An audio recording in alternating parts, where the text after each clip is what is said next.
Hello, good morning, नमस्कार। सभी का स्वागत है स्पिरिचुअलिटी मैटर्स अध्यात्म की और मेरे इस चैनल पे। आई होप सब अच्छा कर रहे होंगे अपनी लाइफ में, लाइफ को एंजॉय कर रहे होंगे, गीता सत्र का आनंद ले रहे होंगे और इस गीता ज्ञान से बहुत कुछ सीख रहे होंगे।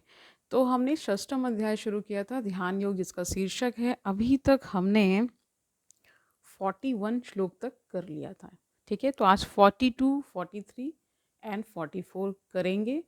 कल 45, 46 एंड 47 हो जाएगा और उसके बाद ये अध्याय समाप्त हो जाएगा। ठीक है, हम सप्तम अध्याय में प्रवेश कर जाएंगे। तो शुरू करते हैं आज का सेशन। Let's get started. देखिए 42 क्या कह रहा है श्लोक। अथवा योगिनाम एव कुले भवति धीमताम। धीमताम का अर्थ होता है परम बुद्धिमानों के लिए यूज होता है ना। एतत् ही दुर्लभतरम लोके जन्म ईदृशम। ईदृशम का मतलब इस प्रकार का। इसका पूरा अर्थ देख लीजिए। अथवा यदि दीर्घ काल तक योग करने के बाद असफल रहे तो वह ऐसे योगियों के कुल में जन्म लेता है जो अति बुद्धिमान है। निश्चय ही इस संसार में ऐसा जन दुर्लभ है। इसका तात्पर्य देखिए, यहाँ पर योगियों के बुद्धिमान कुल में जन्म लेने की प्रशंसा की गई है, क्योंकि ऐसे कुल में उत्पन्न बालक को प्रारंभ से ही आध्यात्मिक प्रोत्साहन प्राप्त होता है। विशेषतः आचार्यों या गोस्वामियों के कुल में ऐसी परिस्थिति है।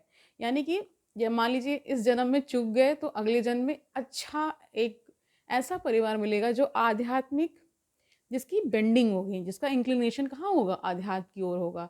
तो ऐसे घर में जब लेंगे तो जो उनकी तपश्चर्या है उसको एक नया आयाम मिलेगा ना। और दूसरी चीज़ ये भी है कि जब आपको अपने जैसे लोगों का संग मिल जाता है, यानी लाइक माइंडेड पीपुल जब होते हैं, मतलब आप जैसा सोच रखते हैं वैसे लोग मिल जाते हैं। मान लीजिए आप अध्यात्म में रुचि रखते हैं और ऐसे लोग मिल जाते हैं, तो संग जो है मिलने से क्या होता है, ज्ञान और बढ़ता है, गंभीरता और आती है। तो वही यहाँ बताया जा रहा है। बता रहे हैं विशेषतः आचार्यों या गोस्वामियों के कुल में ऐसी परिस्थिति है। ऐसे कुल अत्यंत विद्वान होते हैं और परंपरा तथा प्रशिक्षण के कारण श्रद्धावान होते हैं। इस प्रकार वे गुरु बनते हैं। भारत में ऐसे अनेक आचार्य कुल हैं, किंतु अब वे अपर्याप्त विद्या तथा प्रशिक्षण के कारण पतनशील हो चुके हैं। भगवत कृपा से अभी भी कुछ ऐसे परिवार हैं जिनमें पीढ़ी दर पीढ़ी योगियों को प्रशय मिलता है, यानी आश्रय मिलता है ना। ऐसे परिवारों में जन्म लेना सचमुच ही अत्यंत सौभाग्य की बात है। सौभाग्यवश हमारे गुरु विष्णुपाद श्री श्रीमद् भक्ति सिद्धांत सरस्वती गोस्वामी महाराज को तथा स्वयं हमें भी ऐसे परिवारों में जन्म लेने का अवसर प्राप्त हुआ। हम दोनों को बचपन से ही भगवत भक्ति करने का प्रशिक्षण दिया गया। बाद में दिव्य व्यवस्था के अनुसार हमारी उनसे भेंट हुई। तो यही बता रहे हैं। ठीक है, 43 देखिए क्या बता रहे हैं, क्या श्लोक है। तत्र तम बुद्धि संयोगम, यानी चेतना की जागृति को कहा जा रहा है। लभते पौर्य देहिकम यत्ते च तथा भूया संसिद्धो कुरु नंदन। कुरु नंदन का मतलब हे कुरु पुत्र। ठीक है, अब इसका पूरा अर्थ देखिए। हे कुरु नंदन, ऐसा जन्म पाकर वह अपने पूर्व जन्म की दैवी चेतना को पुनः प्राप्त करता है और पूर्ण सफलता प्राप्त करने के उद्देश्य से वह आगे उन्नति करने का प्रयास करता है। इसका तात्पर्य देखिए। राजा भरत, जिन्हें तीसरे जन्म में उत्तम ब्राह्मण कुल में जन्म मिला, पूर्व दिव्य चेतना की पुनः प्राप्ति के लिए उत्तम जन्म के उदाहरण स्वरूप हैं। भरत विश्व भर के सम्राट थे और तभी से यह लोक देवताओं के बीच भारतवर्ष के नाम से विख्यात है। यानी उन्हीं के नाम पे, भरत, राजा भरत के नाम पे ही भारत का नाम पड़ा है, वही बता रहे हैं। ठीक है, एक मत ये भी कहता है, वैसे तो अनेक कथाएं, अनेक इसके पीछे के मतलब विभिन्न विभिन्न थ्योरीज हैं, इस पे भी बेस्ड है कि क्या कौन मानता है। एक थ्योरी ये भी है, एक ये भी प्रचलन में है कि राजा भरत जो थे उन्हीं के नाम पे हमारे देश का भारत नाम पड़ा। ठीक है, आगे बढ़िए। पहले यह इलाव्रत वर्ष के नाम से ज्ञात था। भरत ने अल्पायु में ही आध्यात्मिक सिद्धि के लिए संन्यास ग्रहण कर लिया था, किंतु वे सफल नहीं हो सके।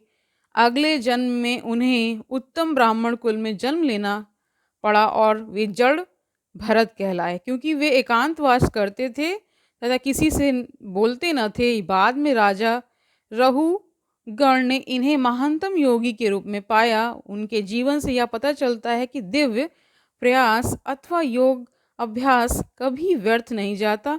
भगवत कृपा से योगी को कृष्ण भावनामृत में पूर्ण सिद्धि प्राप्त करने के बारंबार सुयोग प्राप्त होते रहते हैं, यानी अवसर प्राप्त होते रहते हैं, वही बताया जा रहा है यहाँ पे।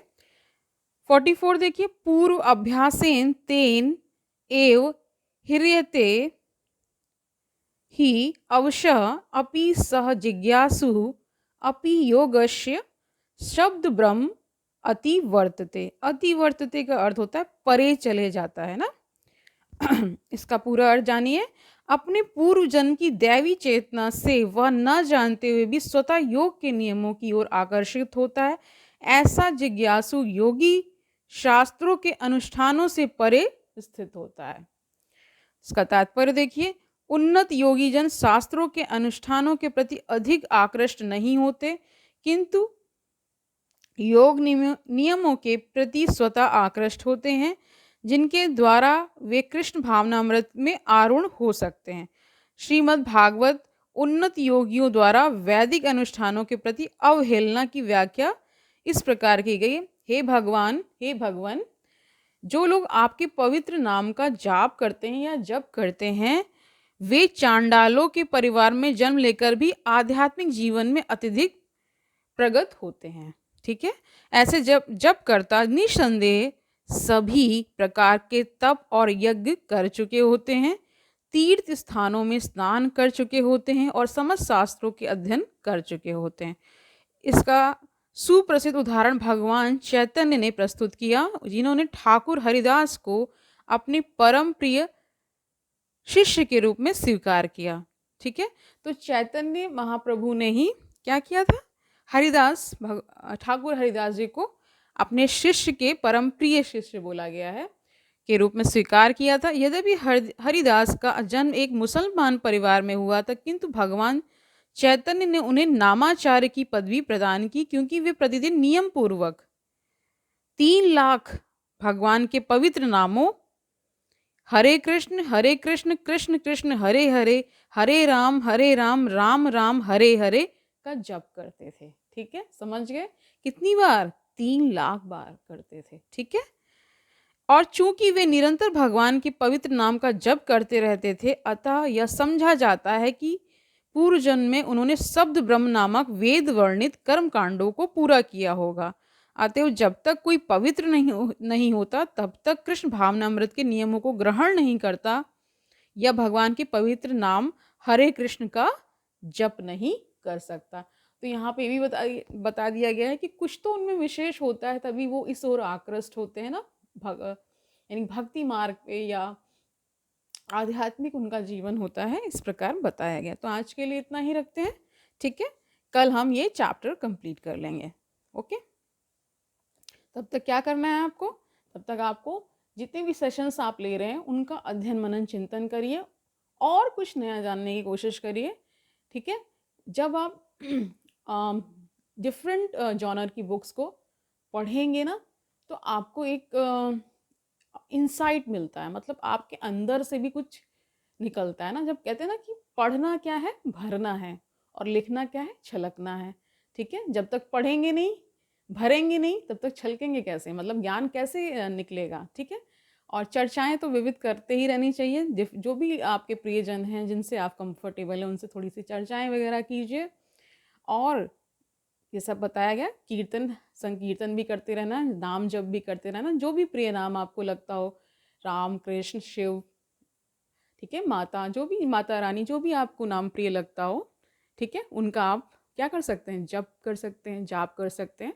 कुछ समय उसके लिए निकाल लीजिए, जितना भी टाइम आपको मिलता हो उसके अनुसार। ठीक है, इसमें कोई पाबंदी नहीं कि इतने मिनट करना, इतने, ये आपके ऊपर पूरा डिपेंड करता है। ठीक है, जैसी आपकी व्यवस्थाएं उस प्रकार से आप एडजस्ट करिए। ठीक है, कल मिलते हैं, तब तक के लिए आनंद से रहिए, सुखपूर्वक अपना जीवन व्यतीत करिए, दूसरों को सुख दीजिए, दूसरों को पॉजिटिविटी दीजिए, तो इस संसार में क्या होगा, पॉजिटिविटी फैलेगी। कल मिलते हैं। हरि ओम तत्सत।